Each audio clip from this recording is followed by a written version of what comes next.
always strive with Star Wars to try and do things for real wherever possible. I mean, you know, there's certain things that you just can't do. We can't build flying X-Wings, we can't build flying TIE fighters.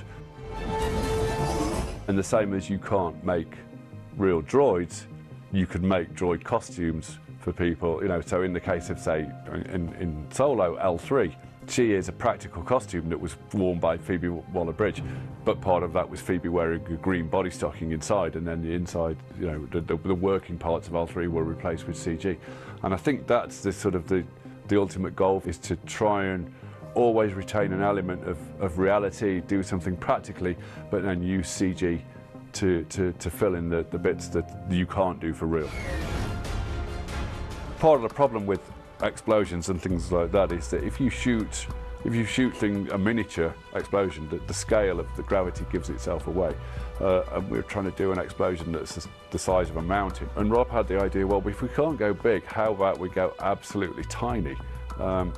And he was a big fan of the slow-mo guys on YouTube. You've seen these guys that like smashing things up and shooting it with, you know, ultra slow motion cameras. And they did a thing where they were doing underwater explosions, like firing off tiny little firecrackers in fish tanks and shooting that at something like 120,000 frames a second. So we decided to have a go at doing something like that, and ultimately that's what we did. So at Pinewood we set up a large fish tank, and we took a 3D print of the mountain that we were going to blow up. We shot it at 120,000 frames a second, and we filmed multiple versions of setting off firecracker charges, various different colours of firecrackers, various different densities, and shot about, I think, 64 different versions of this explosion. Using the 3D print of the mountain, the explosion, the bubble wrapped itself around the contours of the mountain perfectly. It's quite funny, really, because when you look at the shot, most people would think that the mountain range is real and the explosion is CG, but it's actually completely the other way around. That